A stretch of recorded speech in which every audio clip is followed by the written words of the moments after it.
welcome. Tonight, you're going back in time, not to the grandeur of royalty or the romantic glow of torchlit banquets, but into the quiet, cold shadows that stretched behind the scenes. Imagine yourself wandering slowly through the winding stone corridors of a medieval castle. The air is thick with the scent of wood smoke and damp stone. A draft seeps under the heavy wooden doors, and somewhere in the distance, you hear the low creak of a stairwell under someone's weight. This castle may look regal from the outside, high towers, soaring banners, and guarded gates, but beneath the shimmering surface is a world of fatigue, toil, and constant motion. In this episode of Boring History for Sleep, we'll begin by slipping into the lives of those who lived not for glory, but for labor, the castle's servants. We'll move quietly alongside them as they wake before the dawn, climb endless stairs, and scrub away the remnants of noble excess. Then, we'll shift gently into the grander halls of power, following the extraordinary and complex journey of Eleanor of Aquitania, woman whose life twisted through love, war, and imprisonment, shaping centuries of European royalty. After that, we'll delve into the whispered secrets of castle walls, the hidden passages, forgotten stairwells, and misunderstood myths that continue to capture the imagination even now. And finally, we'll enter the great hall not as cooks or scullery maids, but as invisible guests watching, listening, and soaking in the rituals of feasting, entertainment, and etiquette that marked the heartbeat of castle life. So, find a comfortable position. Let the modern world fade gently from your thoughts, and allow yourself to drift back, ever so slowly, into the still and echoing world of the medieval castle. Now, let us begin. The castle is still asleep when you rise. It is dark, always dark save for the flicker of a dying hearth fire in the lower kitchens. The stone floor beneath your feet is cold, colder than yesterday. The kind of cold that creeps into your bones, wraps around your joints, and makes even lifting a water bucket feel like a struggle against something ancient. There are no windows in your chamber, it can be called that. More a stone alcove carved into the wall near the scullery, just large enough for a straw mattress and a wooden stool. You don't sleep alone, of course. Most servants share their quarters with others, sometimes 2, sometimes 6, depending on their place in the hierarchy of labor. The day begins with silence. Then the slow crackle of kindling. You're one of the first to stir, because you work in the kitchens, and fires must be coaxed to life before the lords wake. Without them, no bread will rise, no meat will roast, and the day's labors will spiral into chaos. Imagine the rhythm of your footsteps as you descend the narrow stairwell, worn smooth in the middle from centuries of footfall. One hand trails the wall to steady yourself in the dark. The stone is damp. It always is, especially in the early hours. You pass through corridors that wind like rivers, some wide enough for carts, others so narrow you must turn your shoulders to fit through. The air smells of ash, brine, and faintly of meat gone sour. In the kitchens, the head cook is already barking orders. He is a large man, red-faced, with a permanent scowl that seems etched into his beard. You know better than to speak, unless spoken to. You begin peeling vegetables, potatoes, if the stores are full, turnips, more likely, occasionally onions, though their strong smell lingers on your hands for hours. Your job is not glamorous. You are not a cook, not a butcher, not even a spit-turner. You are a drudge, a scullery servant. That means you scrub the pots large, blackened kettles, rimmed with layers of grease from boiled mutton and eel stews. Water is fetched in heavy buckets from the well in the courtyard.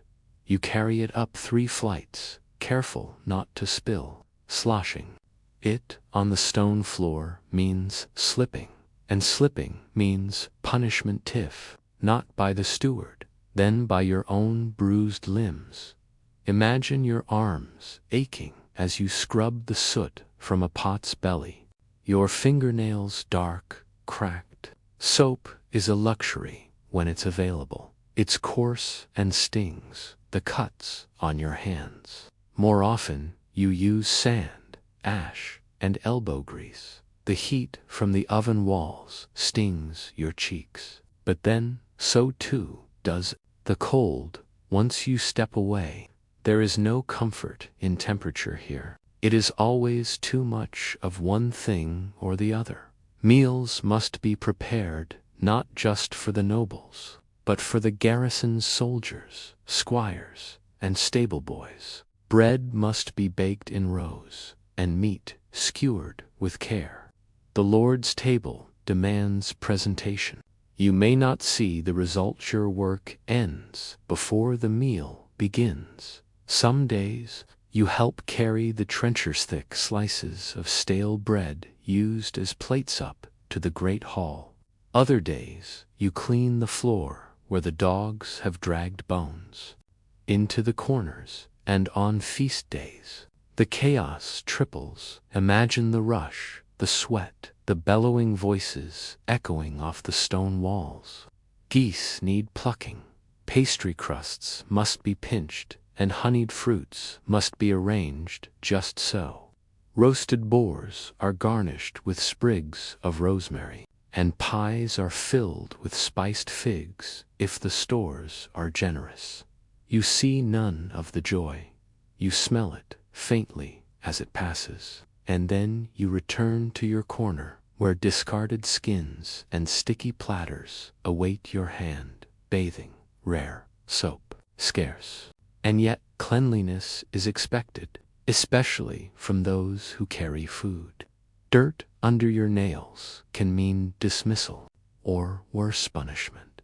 There is a hierarchy, even among servants. Those who tend to the ladies' chamber walk more lightly than those who tend the fires. The steward watches everything.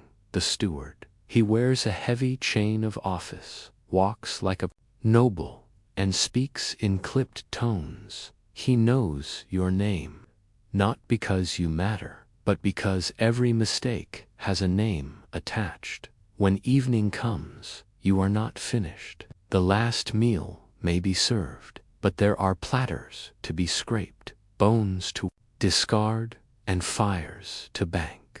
Only when the castle falls quiet again can you return to your bed, and even then, sleep comes slowly. Your muscles ache, the straw itches, the smell of lard still clings to your skin, but outside your tiny alcove, the great towers gleam under moonlight. The nobility sleeps behind thick velvet curtains. The stone keeps their secrets, and you are one of them, just a shadow, moving silently through the halls. The heartbeat of the castle was never the lord, it was always the servant.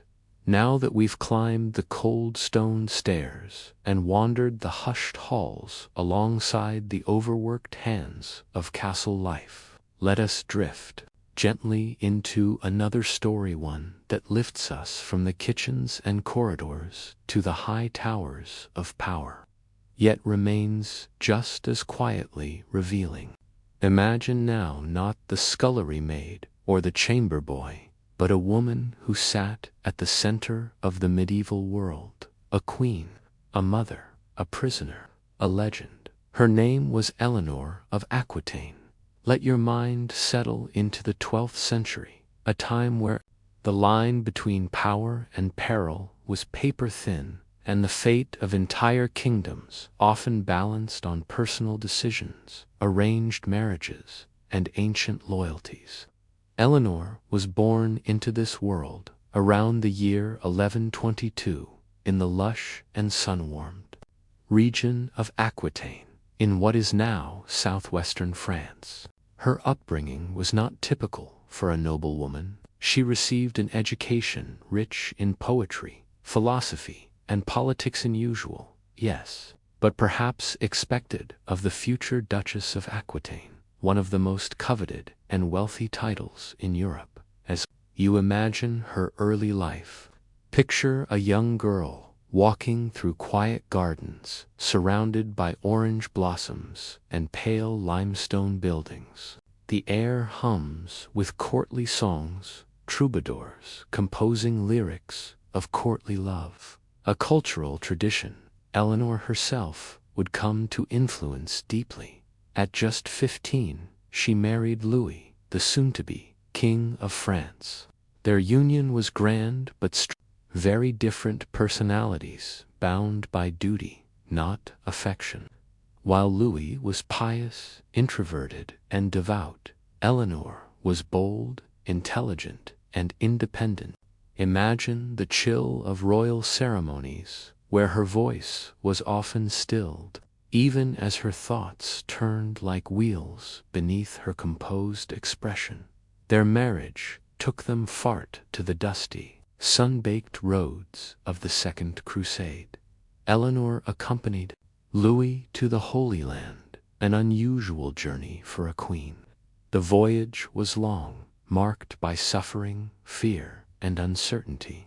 Picture her atop a heavily adorned horse, riding across blistering terrain, the scent of sweat and spices drifting in the dry air. Stories would later say she dressed as an Amazon, a warrior queen, though that may be more myth than truth. Still, the image of Eleanor leading a company of women in crusader robes captures the intrigue she inspired. The crusade, however, deepened the wedge between her and Louis. By the time they returned, their differences were insurmountable. The marriage was annulled, and Eleanor regained control of Aquitaine. Here, her life took yet another sharp turn. Only weeks after the annulment, she married Henry Plantagenet, a man nearly a decade younger, but fierce, ambitious, and soon to become King Henry II of England. With this marriage, Eleanor went from Queen of France to Queen of England. Her influence, once stifled, was now unleashed across a new realm. Now imagine her in her mature years, standing beneath the vaulted ceiling of an English court, her voice calm yet commanding. She bore Henry 10 children, of whom survived infancy. Among them were future kings, future rebels. She was not just their mother, but their strategist, confidant, and eventually their opponent. For all her power, Eleanor's life was never free of constraint. She and Henry quarreled over politics, land, loyalty, and most significantly, over their sons. The rebellion of 1173, led by her own children against their father, marked a tragic turning point. Henry accused her of betrayal, and Eleanor was imprisoned, not in a dungeon, but confined nonetheless, her movements monitored, her letters censored, her voice once again made distant. Picture her in a chilly stone chamber in Salisbury or Winchester, day after day, year after year, a window high above, too narrow for escape, a fire that crackled faintly but never warmed the bones. And yet, within her, the fire of intellect did not fade. After nearly 16 years of imprisonment, Henry died, and her favorite son, Richard the Lionheart, became king. Eleanor, now in her 70s, did not retreat into quiet old age. Instead, She acted as his regent while he was away on crusade. She traveled across the kingdom, maintained court alliances, arranged marriages, her presence a thread that held the patchwork of England together.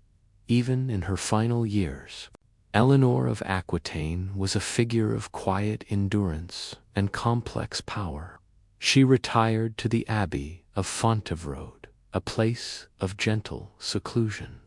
There she walked among the cloisters, far from the chaos of court, her footsteps echoing on worn stone. She died in 1204, around the age of 80, age few in her time lived to see. Eleanor's legacy is not one of romantic heroism or battlefield conquest.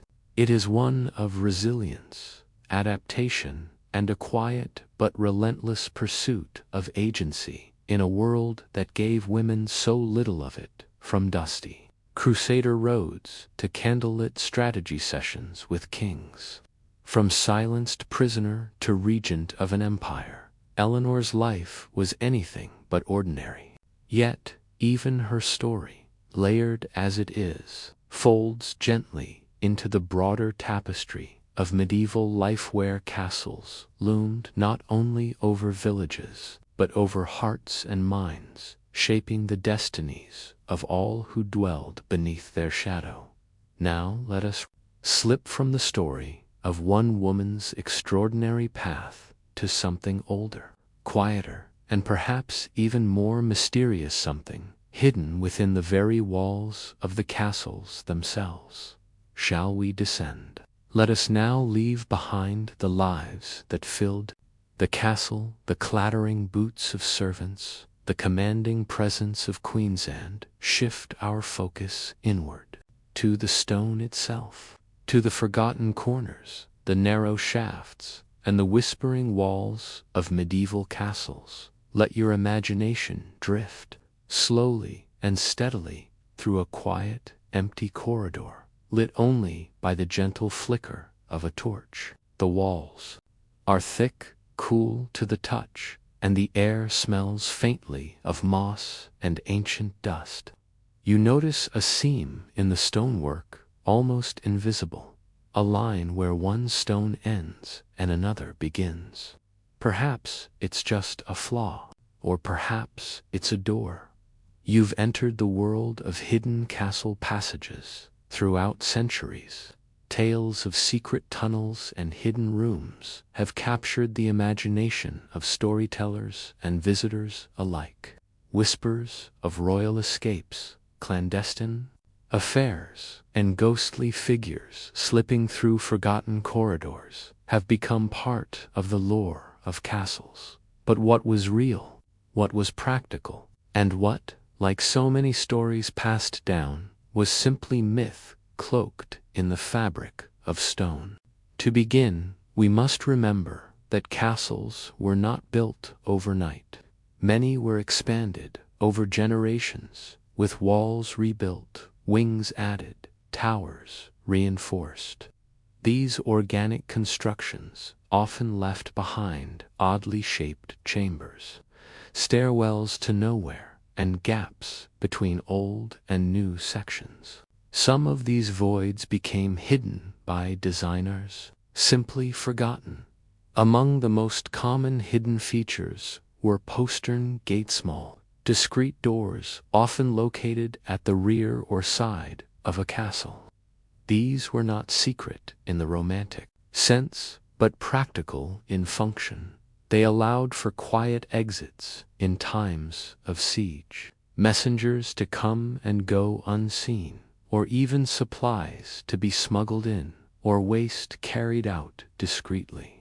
From the inside, they could be cleverly camouflaged, often obscured by tapestries, false walls, or furniture. Then there were priest holes, which became more common in later centuries, particularly in post-medieval England, during the religious persecutions of the 16th and 17th centuries. These were small, cramped spaces used to hide Catholic priests, carefully integrated into the stonework or behind wood panels. While technically not part of most medieval castle architecture, these later additions continued the tradition of hidden nooks designed not for comfort, but for concealment. True secret passages, those intended as escape routes or spying corridors, were rarer, yet they did exist. Consider the Château de Chinon in France, where Eleanor of Aquitaine herself once resided. Beneath the fortress lies a network of tunnels carved into the soft limestone, leading outward to the banks of the Vienne River. It is easy to imagine these used in times of siege, though their existence also speaks to the geological quirks of the land itself. Limestone was easily carved, making subterranean additions more feasible. Or picture England's Warwick Castle, with its labyrinth of rooms beneath the ground, including a hidden chamber beneath the chapel that may once have served as a dungeon or perhaps as a place to escape should the upper halls fall. In these spaces, the air grows still. Time feels suspended. The stones seem to listen. Even the Tower of London, so infamous for its shadowed history, holds passages that once allowed movement between rooms and towers without public scrutiny. Yet the romantic idea of kings vanishing through trapdoors in the floor, or lovers slipping through torchlit tunnels, is mostly the work of Victorian imagination stories told to enthrall tourists and feed a hunger for drama. What's more common, and far less glamorous, are the service corridors. Narrow and often poorly lit, these passageways allowed servants to move unseen from one end of the castle to another, carrying food, fetching supplies, or cleaning rooms without disturbing the nobility. These were not built to be secret, but they were certainly designed to be invisible to those who mattered. Here, the footsteps were quiet, the faces lowered, the sounds of labor softened behind thick walls. There are also architectural quirks mistaken for hidden features. Spiral staircases that seem to lead nowhere but are simply blocked off from renovations. Narrow gaps in the walls used for ventilation or sound travel, and ancient latrines long forgotten misidentified as escape routes when uncovered centuries later. Still, we should not dismiss entirely the belief in secrets. Some castles were indeed designed with a mind for deception. At Prajama Castle in Slovenia, built directly into the face of a cliff, a hidden tunnel winds through the rock and emerges over 100 meters above the valley. Legend has it that the rebellious knight Erasm Luger used it to survive a year-long siege, receiving supplies while his enemies waited below. Whether every part of the story is true or not, the tunnel itself is very real, a testament to both necessity and cunning. As you imagine these spaces, remember that the sensory world of a hidden passage is not grand or thrilling. It is tight, damp, and quiet. The sound of your breath echoes faintly against the stone. There may be the scent of mildew or the dryness of old chalk dust. Your fingers graze rough walls, perhaps worn smooth in places by centuries of secret hands. The deeper you go, the less certain you are of where you'll emerge. But even in these darkened corridors, there is a sense of order, of purpose. Castles were built not just for splendor, but for survival. Their secrets, though rare, were part of that design. And sometimes, just sometimes, the myths echo truth in stone. So now, with the last imagined candle flickering low in a narrow, hidden stairwell, let us leave the walls behind. We rise again, gently, toward light, warmth, and something altogether different. Where once we dwelled in the labor and architecture of medieval life, we now turn to the glittering, resonant, and sometimes grotesque spectacle of medieval feasting. For in the echoing halls of the great castles, meals were not merely food, they were ceremony, theater, power. Let us now open the doors to the banquet. Imagine yourself entering the great hall of a medieval castle, not as a servant this time, not as one who must hurry through the side corridors or bow and scrape in the shadows, but as an invisible observer, silent, drifting. You are unseen by the crowds, untouched by the chill, and free to watch the rituals unfold. The great hall is tall and echoing, its ceilings held aloft by wooden beams blackened with time and smoke. At one end, a fire roars in a grand hearth, casting flickering shadows across the stone floor. The long tables are lined with benches on either side, their surfaces laid with trencher-stale loaves of bread, hollowed into edible bowls, and platters of roasted meats glistening with fat. The smell is rich and heavy, spiced wine, charred, fowl, stewed onions, and the faint tang of smoke-soaked wood. This is not a quiet place. Laughter and chatter fill the space, rising to meet the crackling fire. Yet the atmosphere is not one of simple merriment. Everything here, the seating, the food, the music is laden with meaning. In the medieval world, the feast was never just a meal.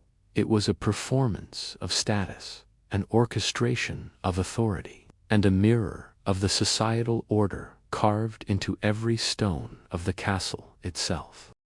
At the highest table, on a raised dais, sit the lord and lady of the house.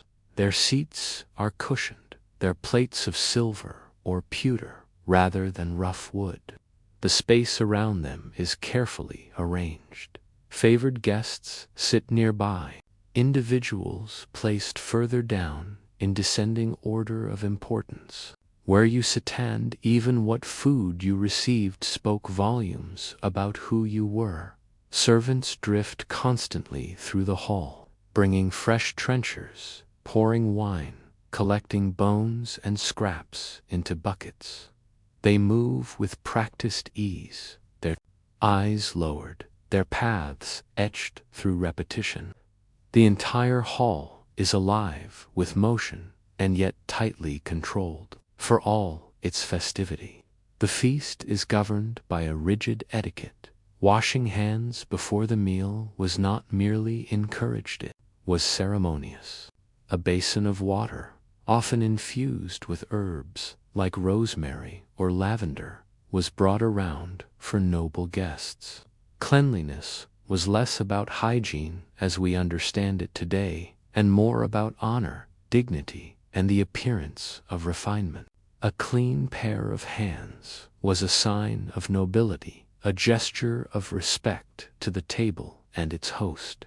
Food was served in multiple courses, with dishes ranging from the familiar to the extravagant. Roasted venison, swan, or even peacock might be brought out with feathers reattached for decorative flair. Heavily spiced pies, stews thick with barley, or candied fruits imported at great cost graced the noble end of the table.